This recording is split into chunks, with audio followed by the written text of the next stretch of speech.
Sir, CM ಸಿದ್ದರಾಮಯ್ಯನವರು ಸಾಲು ಟ್ವೀಟ್ಗಳನ್ನ ಇಮೇಜ್ಗಳನ್ನ ಅವರು ಸೋಷಿಯಲ್ ಮೀಡಿಯಾ ಅಕೌಂಟಲ್ಲಿ ಹಾಕೊಂಡಿದ್ರು. ಅಲ್ಲಿಗೆ ಒಬ್ಬ ಕುರುಬ ಸಿಎಂ ಆಗಿದ್ದನ್ನ ಸಮಾಜ ಒಪ್ಕೊಳ್ಳಿಲ್ಲ, ಅಥವಾ ಕಳೆದ ಅನೇಕ ದಶಕಗಳಿಂದ ದೊಡ್ಡ ರಾಜಕೀಯ ಧುರೀಣರವ್ರನ್ನ ತುಳಿದಾಕುವಂತ ಪ್ರಯತ್ನ ಮಾಡಿದ್ರು ಅಂತ ಅದು ಒಂದು 4 ರಿಂದ 5 ಫೋಟೋಗಳನ್ನ ಹಾಕಿರುವಂಥದ್ದು. ಅಲ್ಲಿಗೆ ಅವರಿಗೆ ಅಭದ್ರತೆ ಕಾಡ್ತಿದ್ಯಾ, ಅಥವಾ JDS ಹಾಗೂ ಅವರ ಪಕ್ಷದಲ್ಲಿರುವಂತ BJPಯಲ್ಲಿರುವಂತ ವಿರೋಧಿಗಳಿಗೆ ಸಂದೇಶವನ್ನ ಕೊಡ್ತಿದ್ದಾರಾ? ಅದನ್ನ ಯಾವ ತರ ನೋಡ್ತಿದ್ದೀರಾ? ನನಗೆ ಯಾವ ಒಂದು ಅರ್ಥದಲ್ಲಿ ಇವೆಲ್ಲವೂ ಕೂಡ ಸಾರ್ವಜನಿಕ ವಲಯದಲ್ಲೇ ಹೊರಗಾಕಿದ್ದಾರೆ ನನಗೆ ಗೊತ್ತಿಲ್ಲ. ಆದರೆ ಒಂದು ಮಾನ್ಯ ಮುಖ್ಯಮಂತ್ರಿಗಳು ಜನತಾದಳ ಪಕ್ಷದಲ್ಲಿ ಇದ್ದಂಥ ಸಂದರ್ಭದಲ್ಲಿ, ಇವತ್ತು ಜನತಾದಳ ಪಕ್ಷ ಅಂದರೆ ಭಾಳ ಜನ ಒಕ್ಕಲಿಗರಿಗೆ ಸೀಮಿತವಾಗಿರ್ತಕ್ಕಂಥ ಪಕ್ಷ ಅಂತಕ್ಕಂಥದ್ದು ಒಂದು ರೀತಿ ತಪ್ಪು ಕಲ್ಪನೆಯನ್ನು ಹೊರಡಿಸ್ಬಿಟ್ಟಿದ್ದಾರೆ. ಆದರೆ ದೇವೇಗೌಡರು ಸಾಹೇಬರು ರಾಜಕಾರಣ ಜೀವನದಲ್ಲಿ ಇವತ್ತೇನು ರಾಜ್ಯದ ಮುಖ್ಯಮಂತ್ರಿಗಳಿದ್ದಾರೆ ಅವ್ರನ್ನ ಉಪಮುಖ್ಯಮಂತ್ರಿ ಸ್ಥಾನಕ್ಕೆ ತೆಗೆದುಕೊಂಡು ಹೋಗಿ ಕೂರಿಸಿದ್ರು. ಇನ್ನು MP ಪ್ರಕಾಶ್ರು ಭಾಳ ಹಿರಿಯರು, ನಮ್ಮ ಜೊತೆಲಿ ಇಲ್ಲ, ಇವತ್ತು ಭಾಳ ಹಿರಿಯ ನಾಯಕರು, ಅವ್ರನ್ನೂ ಕೂಡ ಉಪಮುಖ್ಯಮಂತ್ರಿ ಸ್ಥಾನಕ್ಕೆ ತಗೊಂಡೋಗಿರ್ತಕ್ಕಂಥದ್ದು ಇದೇ ಜನತಾದಳ ಪಕ್ಷ. ನನಗೆ ಗೊತ್ತಿಲ್ಲ ಯಾವ ಒಂದು ಹಿನ್ನೆಲೆಯಲ್ಲಿ ಇವತ್ತು ಮುಖ್ಯಮಂತ್ರಿಗಳು ಇವೆಲ್ಲ ಚರ್ಚೆ ಮಾಡ್ತಾ ಇದ್ದಾರೆ ಅಂತ.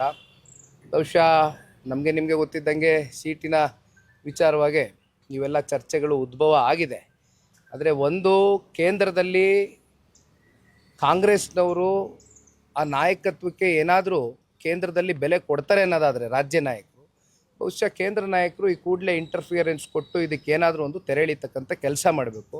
ಇಲ್ಲಾಂದರೆ ಇದೇ ನೆಪ ಹೊಡ್ಕೊಂಡು ಇನ್ನೊಂದು 2 ವರ್ಷ ಇದೇ ರೀತಿ ಕಾಲಹರಣ ಮಾಡ್ಕೊಂಡು ಹೋಗ್ತಾರೆ ಕಾಂಗ್ರೆಸ್ನವರು. ಕೊತ್ತೂರು ಮಂಜುನಾಥ್ ಅವರು ಬಹಿರಂಗವಾಗಿ ಹೇಳಿರುವಂಥದ್ದು, ಈ ಹೆಲಿಕಾಪ್ಟರ್ ಯೂನಿಟ್ ಉದ್ಘಾಟನೆ ಮಾಡೋದ ಸಂದರ್ಭದಲ್ಲಿ ಸ್ಥಳೀಯ ರಾಜಕಾರಣಿಗಳನ್ನ ಗಣನೆಗೆ ತೆಗೆದುಕೊಂಡಿಲ್ಲ, ಅವರಿಗೆ ಪವರ್ ಕೊಡೋಂಥದ್ದು ಬೇಡ, ಕೈಗಾರಿಕೆಯನ್ನು ಸ್ಥಾಪನೆ ಮಾಡೋದಕ್ಕೆ ಬಿಡೋದು ಬೇಡ. ಅಲ್ಲಿಗೆ ರಾಜ್ಯದಲ್ಲಿ ಕೈಗಾರಿಕೆ ಸ್ಥಾಪನೆ ಮಾಡಿದ್ರೆ ರಾಜಕಾರಣಿಗಳನ್ನ ಒಮ್ಮತಕ್ಕೆ ತಗೊಳ್ಬೇಕು, ಅವ್ರನ್ನ ಅಂಡರ್ಸ್ಟ್ಯಾಂಡಿಂಗ್ ತಗೊಂಡೇ ಮಾಡಬೇಕು ಅನ್ನೋ ದಾಟಿಯಲ್ಲಿ ಮಾತನಾಡಿದ್ದಾರೆ. ಇಲ್ಲ ಅಂದ್ರೆ ಯಾವುದೇ ಕಾರಣಕ್ಕೂ ಅವ್ರಿಗೆ ಮಾಡೋದು ಬೇಡ.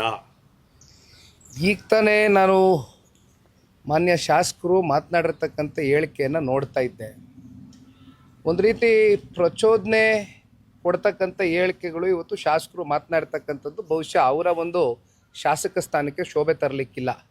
ಇವತ್ತು ಕರ್ನಾಟಕ ರಾಜ್ಯಕ್ಕೆ ಒಂದು ಕೈಗಾರಿಕೆ ಸ್ಥಾಪನೆ ಆಗುತ್ತೆ ಅಂತಕ್ಕಂಥದ್ದು ಆದಂಥ ಸಂದರ್ಭದಲ್ಲಿ ಒಬ್ಬ ಶಾಸಕ ಅದಕ್ಕೆ ಸಂಪೂರ್ಣವಾದಂಥ ಒಂದು ಸಹಕಾರವನ್ನು ಕೊಡಬೇಕು, ಬೆಂಬಲವನ್ನು ನೀಡಬೇಕು. ಇಲ್ಲಿ ಯಾರನ್ನು ಬಿಟ್ಟು ಮಾಡ್ತಕ್ಕಂಥ ಪ್ರಶ್ನೆ ಇಲ್ಲ. ಮೊದಲು ಇಂಥ ಒಂದು ಸಂಪ್ರದಾಯಗಳು ಸಂಸ್ಕೃತಿಯನ್ನು ಇವತ್ತು ಈ ಕಾಂಗ್ರೆಸ್ನವರೇನು ಹೊಂದಿದ್ದಾರೆ, ಇವೆಲ್ಲವನ್ನು ಬಿಟ್ಟು ನಮ್ಮ ರಾಜ್ಯದ ಸಮಗ್ರ ಅಭಿವೃದ್ಧಿಯ ದೃಷ್ಟಿಯಿಂದ ಕೇಂದ್ರದ ಸರ್ಕಾರ ಕೋಲಾರ್ನಲ್ಲಿ ಇವತ್ತು ಏನೊಂದು ದೊಡ್ಡ ಐತಿಹಾಸಿಕವಾದಂಥ ಒಂದು ಕೈಗಾರಿಕೆಯನ್ನು ತಗೊಂಡು ಬರಬೇಕು ಅಂತಕ್ಕಂಥ ನಿರ್ಧಾರ ಮಾಡಿದ್ದಾರೆ. ಇದಕ್ಕೆ ಪೂರಕವಾಗಿ ಬೆಂಬಲ ಕೊಡ್ತಕ್ಕಂಥ ಸೂಕ್ತ. ಈಗ BJP ಕಾರ್ಯಕಾರಿಣಿ ಸಂದರ್ಭದಲ್ಲಿ ಅವರು ಕಾರ್ಯಕಾರಿಣಿ ಮಾಡಿದಾಗ ಬಹಿರಂಗವಾಗಿ ಮೈತ್ರಿ ಬಗ್ಗೆ ಮಾತನಾಡಬಾರ್ದು ಯಾವ BJP ನಾಯಕರು ಕೂಡ. JDSನವ್ರು ಮಾತಾಡಿದ್ರೆ ಅದನ್ನ ಮಾತಾಡಲಿ, ಬಟ್ ನೀವು ಮಾತಾಡ್ಬಿಡಿ ಅಂತ ಸೂಚನೆ ಕೊಟ್ಟಿದ್ದಾರೆ. JDS ಯಾವ ಥರ ನೋಡ್ತಿದ್ದೀರಾ? ಸರ್, ನಾನು ಪದೇ ಈ ವಿಚಾರವಾಗಿ ಮಾತನಾಡ್ತಕ್ಕಂಥದ್ದು ಸೂಕ್ತ ಅಲ್ಲ. ಈಗಾಗಲೇ ಅನೇಕ ಸಂದರ್ಭದಲ್ಲಿ ಇದ್ರ ಬಗ್ಗೆ ಚರ್ಚೆ ಮಾಡಿದ್ದೇವೆ. ಬಹುಶಃ ಇದನ್ನು ಇಲ್ಲಿಗೆ ಬಿಡ್ತಕ್ಕಂಥದ್ದು ಸೂಕ್ತ ಅನ್ನೋದು ಪಕ್ಷದ ವರಿಷ್ಠರು ಕೂಡ ಇತ್ತೀಚಿನ ದಿನಗಳಲ್ಲಿ ನಡೆದಿರ್ತಕ್ಕಂಥ ಕೆಲವೊಂದಷ್ಟು ಬೆಳವಣಿಗೆಗಳನ್ನ ಕುರಿತು ಚರ್ಚೆಯನ್ನು ಮಾಡಿದ್ದಾರೆ.